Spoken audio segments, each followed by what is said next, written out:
Daarachter ligt de Maas. Het is vrij rustig en soms is het gewoon niet voor te stellen dat het water af en toe tot hier komt van die Maas.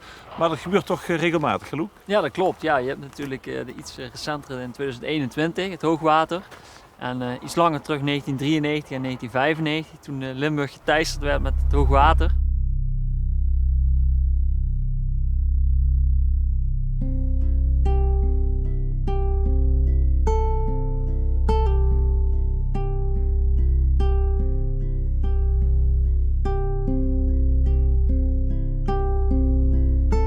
Problemen met de Maas hebben, dat is al eeuwenoud, hè? Jazeker, ja, de mensen moeten in Limburg moeten echt leven met de Maas.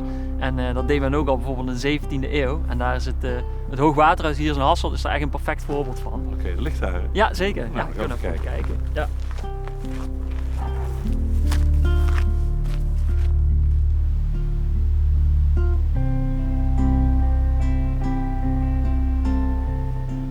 Dit hoogwaterhuis dat is een gebouw dat stamt uit de 17e eeuw.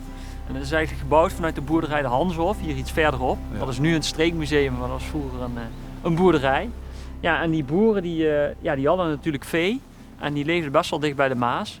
Maar ja, als het water kwam, als het hoogwater was, zij moesten zichzelf natuurlijk beschermen tegen het water. Dus wat zij hebben bedacht, zij maakten een soort van vluchthuis, een hoogwaterhuis, waar zij met het vee naartoe konden gaan.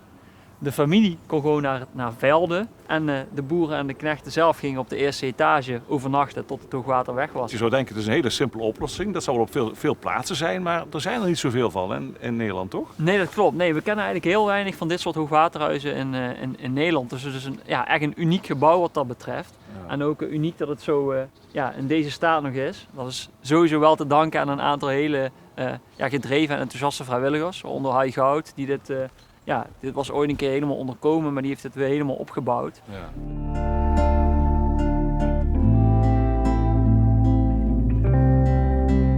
Ja, we kunnen dadelijk bijvoorbeeld daar nog aan de muur kun je nog de ringen zien waar het vee aan vast werd gemaakt. Dan moeten we wel even klauteren.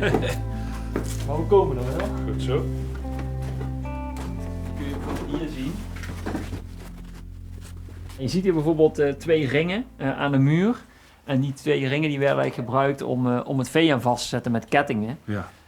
Want je kan je voorstellen, hier stond 50 stuks vee.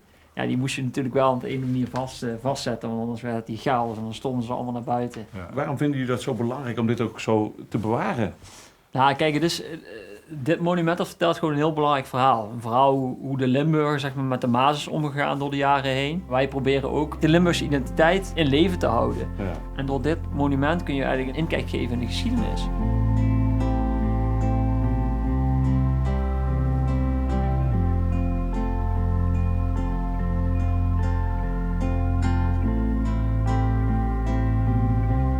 Nou, hier zien we dat kapelletje aan de achterkant. Dat is dan later aangebouwd, toch? Yes, ja, dat klopt. Dit kapelletje dat is voor de heilige Sint Anna. Dat is dan later aangebouwd. Ik zal eerst het verhaal van de steen vertellen, want die ligt daar niet voor niks. Heidi heeft het mij ooit verteld. Dat er een stel jongens die waren naar de braderie, naar de kermis in Assen gegaan. En die reden in beschonken toestand met een auto naar huis toe, via hier. En die misden een beetje de bocht, dus die knallen met de auto zo het kapelletje in. Ja. En dat kapelletje was helemaal in 2 gespleten. Nou, Heidi dacht natuurlijk van dit gebeurt mij nooit meer. En die dacht van weet je wat, ik ga naar de grinderij in Arsen. Ja. En dan laat ik hier gewoon een steen neerleggen. Dus als je nu met de auto uit de bocht vliegt, dan kom je eerst tegen de steen aan? Ja, dan is het kapelletje? Dan is het kapelletje beschermd, ja. Aan dit hoogwaterhuis zien we hoe dat ze vroeger met het water omgingen.